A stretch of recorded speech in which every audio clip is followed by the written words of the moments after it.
So for our videos for Chapter 4, Module 4 in our Sociology 100 class, I'm going to talk a little bit about the idea of self-concept and how that fits into our understanding, because this module is really about socialization and how we build a self-concept through interactions with people around us. But before we get to that, we kind of need a sense of what a self-concept is.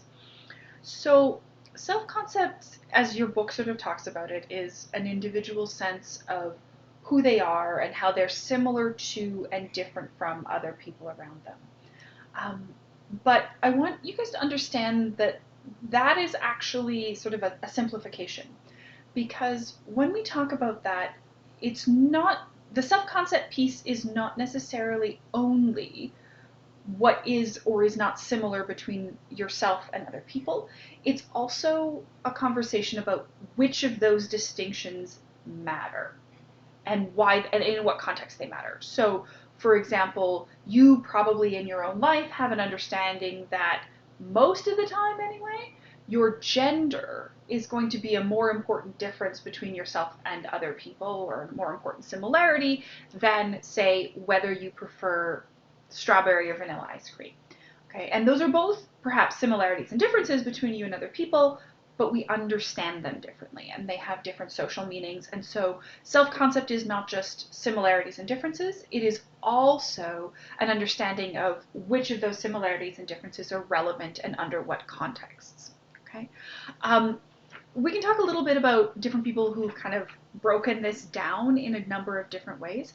We're going to get to sort of Mead's idea of the I and the me, which are sort of two pieces of that self-concept.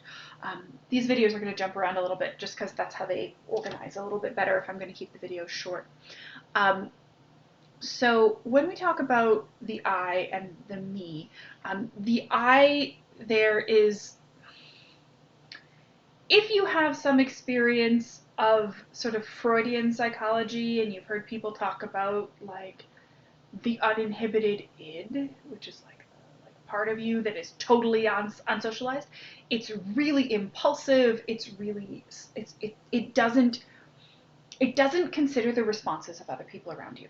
So this is the part of your brain that goes, I want to do that, before you think about, hey, wait a minute, that's actually a terrible idea, right? This is the moment where you're sitting in a classroom and you go, oh my gosh, I want brownies right now. Before you realize, I don't think it would be a good idea for me to get up and go get a brownie right now because the teacher or my classmates are going to look at me kind of funny, so I'll wait to the break and then get a brownie, okay?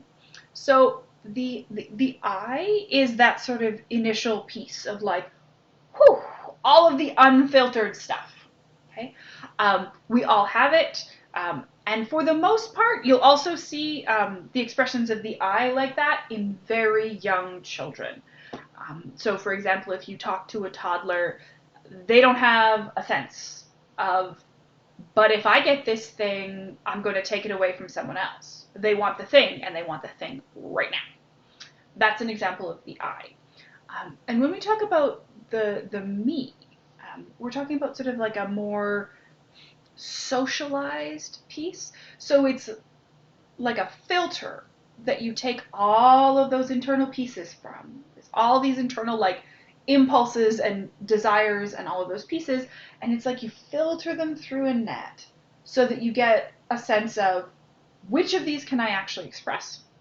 Which of these can I act on now? Which of these are, for example, in my long-term best interest, right?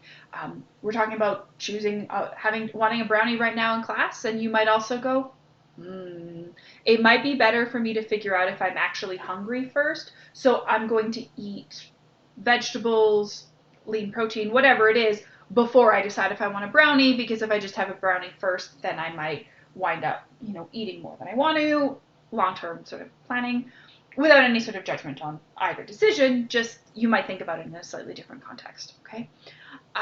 And the difference really between the impulsive kind of I and like spontaneous, no time, no filter I, and the sort of more socialized, structured, socially acceptable, I guess, me, is the process of socialization. It's the process of interacting with people around you. It's the process of learning the norms and rules of your society. It's the conversation that tells you, for example, that this is a breakfast food, this is not a breakfast food. All of those sorts of little pieces that help you filter those impulses into something that makes sense and allows you to function harmoniously with people around you. And that process of socialization is one of the reasons why we talk about self-concept as being connected to socialization, as being a fundamentally social piece. Because when we talk about self-concept, right, we already said that it includes those pieces of your ideas about how you are similar to and different from other people around you. Um, but it also includes all of the evaluations, right? It includes if that makes you better or worse than other people. And those judgments are social, right? Do we consider ambition a good thing?